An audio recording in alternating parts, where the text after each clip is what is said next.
কিরে তুই কি করতেছস? হ্যাঁ ল। এই বেটা কই যাবো? তোর ফোন বন্ধ কেন?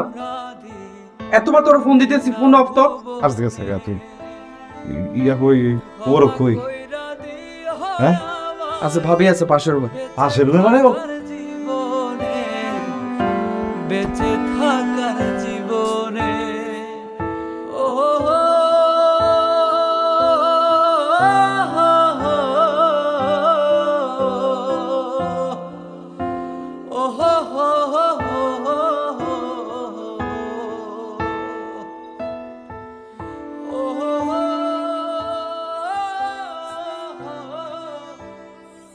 গো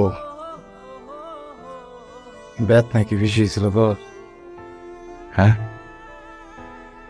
কি রে দেরি করে লেছি না?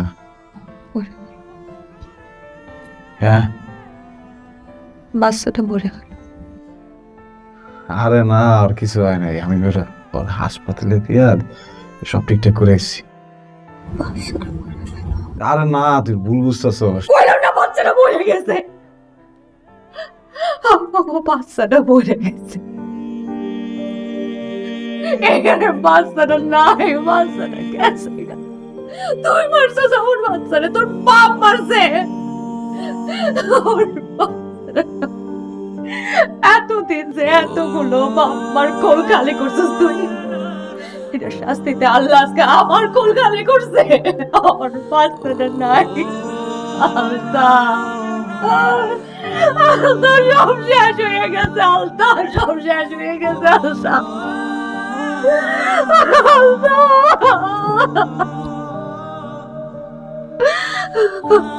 আমি এতদিন অম্বল কেন খাইতে তুই বুঝোস না? আল্লাহ তুই বুঝোস না?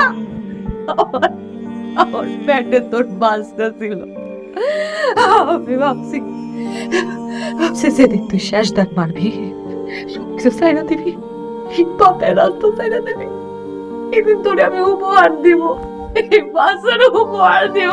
এই বাচ্চাটা শেষ। আল্লাহ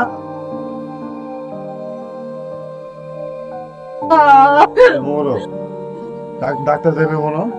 হ্যাঁ বড় বড় ডাক্তার কাছে গেলে বলো। আমি তোর একটা কথা কই, আমি যে লসের কথা লিখতে লিখতে এনে ফেললে আমি যাবো না, ঠিক আছে? এত বড় লস কিন্তু আমি নিতে পারবো না, আমি তোকে কইতাছি। আমি কিছু করতে পারবি না আল্লাহ।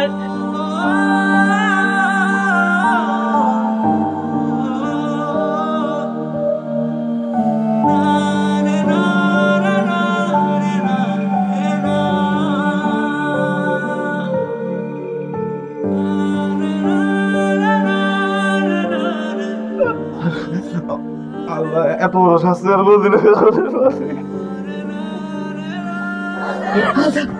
শোনান্তা, আমরা এই দুনিয়ার সবাইকে চাই না, এই শহরের সবাইকে চাই না, আমরা গ্রামে ফিরে এলাম। একটা ছোট্ট জীবন কাটাবো। যত গ্রামের ছোট ছোট এতিম বাচ্চাগুলা ওগুলো নেয় না, বাকি জীবনটা পার করে দিব। আমার কিছু লাগবে না, টাকা পয়সা কিছু লাগবে না।